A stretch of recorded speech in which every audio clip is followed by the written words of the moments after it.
Period table చాప్టర్లో trends గురించి మాట్లాడదాం. ట్రెండ్స్ అంటే atomic size, ionisation potential, electronegativity, ఇవన్నీ కూడా గ్రూప్లో కానీ పీరియడ్లో కానీ ఎలా చేంజ్ అవుతాయి అనేది చెప్పే వాటినే ట్రెండ్స్ అంటాం. ఇప్పుడు అటామిక్ సైజ్ ఎలా చేంజ్ అవుతుందో along the group are period, ముందుగా గ్రూప్లో ఎలా చేంజ్ అవుతుందో చూద్దాం. First of all atomic size లేదా అటామిక్ రేడియస్ అంటే ఏంటి చూద్దాం. Atomic size means the distance between nucleus of N atom to the outer most electron. అంటే యాటమిక్ న్యూక్లియస్కి అవుటర్ మోస్ట్ ఎలక్ట్రాన్కి మధ్యన డిస్టెన్స్ని అటామిక్ సైజ్ అంటాం. దీన్నే అటామిక్ రేడియస్ అని కూడా చెప్తుంటారు. ఈ అటామిక్ సైజ్ని యాంగ్స్ట్రామ్ యూనిట్స్ లేదా పీకోమీటర్స్లో మెజర్ చేస్తారు.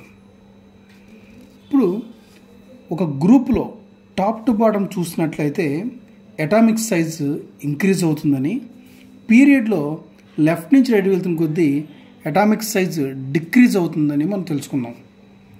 ఇది గ్రూప్లో అటామిక్ సైజ్ ఎందుకు ఇంక్రీజ్ అవుతుంది అనేది ఒకసారి మాట్లాడుకుంటే, ఫర్ ఎగ్జాంపుల్ ఇక్కడ వాల్యూ చూడండి. Hydrogen atomic size 0.78, lithium atomic size 1.52, sodium atomic size 1.53, potassium 2.27, rubidium 2.47, caesium 2.65, francium 2.70 angstrom units. ఇవన్నీ alkali metals 1A group elements యొక్క అటామిక్ సైజ్ ఆర్ అటామిక్ రేడియస్కి values. Down the group atomic size or atomic radius value increases. ఎందుకని increase అవుతుంది అని తెలుసుకోండి. ముందుగా differentiating electron అంటే ఏంటో తెలుసుకోవాలి.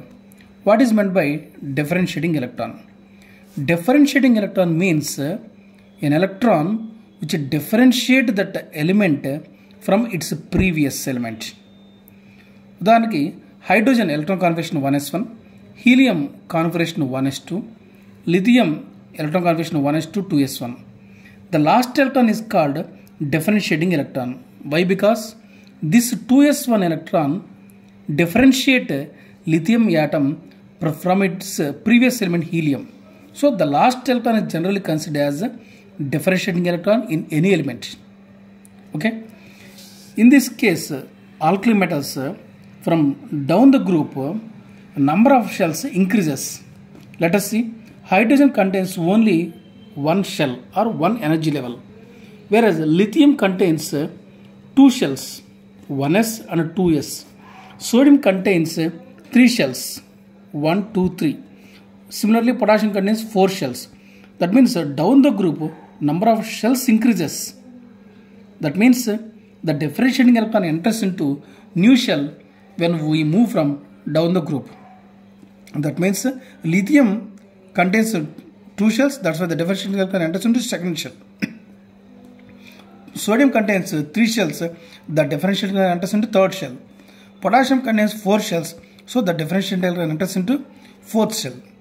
That means in every time, element to element, down the group, differentiating electron enters into new shell. So ultimately, number of shells increases, then automatically size increases. And moreover, we consider another point, effective nuclear charge. What is meant by effective nuclear charge? Effective nuclear charge means the amount of positive nuclear charge that an electron experiences in a multi-electron atom. అంటే down the group number of protons increase అవుతాయి. Number of protons means atomic number ఎంతైతే ఉంటే దాంట్లో number of protons అని ఉంటాయి. Hydrogen protons 1, lithium proton number 3, sodium contains 11 protons, potassium contains 19 protons. So down the group number of protons increase అవుతుందంటే nucleus become strong. Nucleus contains more positive charge. That means proton charge increase అవుతుందంటే nucleus become more strong. Hence nucleus violence షెల్లో ఉన్న ఎలక్ట్రాన్స్ని తన వైపు more పవర్తో attract చేస్తూ ఉండాలి. కానీ అలా జరగట్లా. ఒకవేళ అలా జరిగితే down the group nucleus strong అవటం వలన వ్యాలెన్స్ షెల్ ఎలక్ట్రాన్స్ తన వైపు లాగబడి పుల్ చేయబడి atomic size or atomic radius decrease అవ్వాలి. కానీ గ్రూప్లో down the group atomic size increase అవుతుంది. ఎందుకు ఇంక్రీజ్ అవుతుందంటే ఈ ఎఫెక్టివ్ న్యూక్లియర్ ఛార్జ్ పెరగకుండా మధ్యలో ఉన్న ఎలక్ట్రాన్స్, వాటిని కోర్ ఎలక్ట్రాన్స్ అంటాం. ఇవి బ్యాలెన్స్ ఎలక్ట్రాన్స్ని షీల్డ్ చేస్తుంటాయి. ఈ మధ్యలో ఉండే ఎలక్ట్రాన్స్ అనేవి బ్యాలెన్స్ ఎలక్ట్రాన్స్ని షీల్డ్ చేస్తుంటాయి. దాన్ని షీల్డింగ్ ఎఫెక్ట్ అంటాం. ఈ షీల్డ్ చేయటం వలన ఈ ఎఫెక్టివ్ న్యూక్లియర్ ఛార్జ్ అనేది అవుటర్ మోస్ట్ ఎలక్ట్రాన్స్ పడకుండా ఉంటుంది. That's why top to bottom atomic size అనేది ఇంక్రీజ్ అవుతుంది.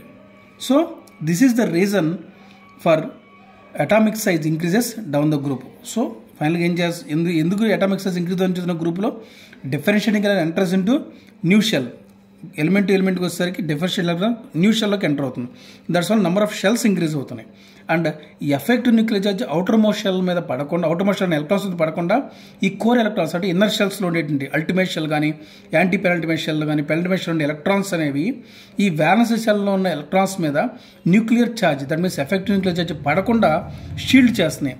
అంటే టాప్ టు బాటమ్ వచ్చేసరికి న్యూక్లియస్ స్ట్రాంగ్ అవుతున్నప్పటికీ కూడా ఆ న్యూక్లియస్కి అట్రాక్టింగ్ పవర్ వ్యాలెన్స్ షెల్ ఉన్న ఎలక్ట్రాన్స్ మీద పడకుండా ఈ కోర్ ఎలక్ట్రాన్స్ ప్రొటెక్ట్ చేయడం వలన అటామిక్ రేడియస్ అనేది టాప్ టు బాటమ్ ఇంక్రీజ్ అవుతుంది.